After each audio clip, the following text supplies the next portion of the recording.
Selamat siang, Bapak Ibu hadirin sekalian. Pada rapat kita kali ini kita akan membahas tentang rencana investasi dari PT kita, PTA. Berdasarkan update dari tim operasional, PT kita mendapatkan tawaran investasi sebesar 48 miliar dan saya sebagai manajer keuangan telah melakukan analisis untuk menentukan kelayakan investasi proyek tersebut. Berikut adalah kondisi keuangan awal dari perusahaan kita, di mana untuk ekuitas itu lebih banyak porsinya berupa laba ditahan, untuk utang itu adalah utang tidak lancar, sehingga didapatkan WACC sebesar 11,67%. Lalu untuk rasio hutang terhadap ekuitas itu ada di 200%, jadi kita punya hutang sebesar 2 kali lipat dari ekuitas. Dan berikut adalah hasil perhitungan kondisi neraca setelah proyek. Jadi diperoleh WACC proyek itu sebesar 12,25% dengan asumsi 70% hutang, 30% ekuitas. Lalu untuk DER sendiri itu hanya sedikit mengalami perubahan, sedikit kenaikan ke angka 213,56%. Untuk hasil uji kelayakan proyek diperoleh bahwa net present value itu 27,75 miliar sehingga bernilai layak atau positif karena kita ingin memperoleh cash flow dengan nilai present value yang positif. Lalu kalau IRR ini, kita menghitung apakah lebih besar dari discount rate atau WACC yang kita peroleh, untuk mensimpulkan juga bahwa proyek kita itu profitable. Lalu payback period dan discounted payback period itu masih di tahun ketiga atau masih dalam tahun proyek, sehingga sangat feasible, dan profitability index kita lebih dari 1. Jadi dapat disimpulkan bahwa proyek kita itu menghasilkan profit, terbukti dari profitability index ini.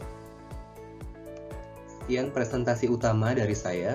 Untuk slide selanjutnya ini adalah asumsi-asumsi serta beberapa pendalaman dan what if analisis yang kami lakukan. Kalau untuk asumsinya di sini kami menggunakan tax itu nilai sebesar 22% untuk corporate income tax. Lalu kalau untuk cost of debt ini kita perlu identifikasi karena membantu kita mengevaluasi tingkat bunga kompetitif dalam pendanaan kita. Lalu kalau cost of equity ini kita menilai dari segi tingkat pengembalian yang perlu kita berikan terhadap pemegang saham secara khusus. Makanya memang secara umum COE ini nilainya lebih besar daripada COD. Tapi kemudian yang kita pakai pada akhirnya adalah WACC, bukan COD saja atau COE saja. Sekarang yang jadi pertanyaan adalah, kenapa kita tidak pakai full hutang atau memakai full equity? Kita lihat jawabannya pada slide berikutnya.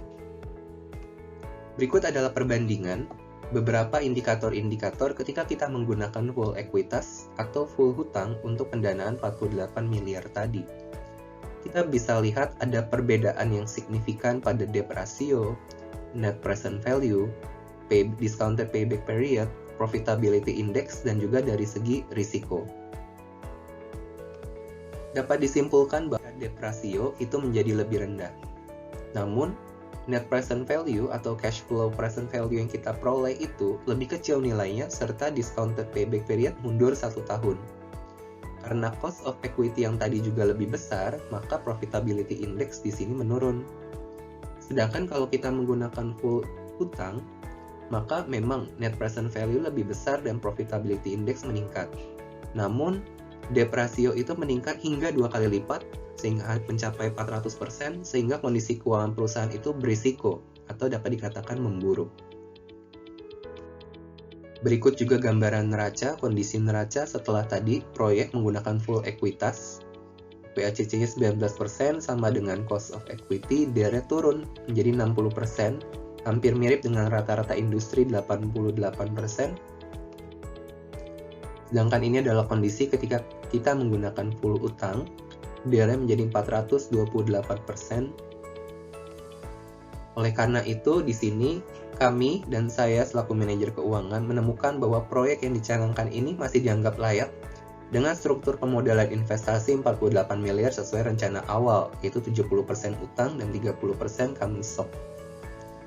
Namun di sini ada beberapa saran dari kami tim keuangan adalah struktur pemodalan perlu diubah karena porsi DER kita itu masih sangat tinggi bila dibandingkan industri.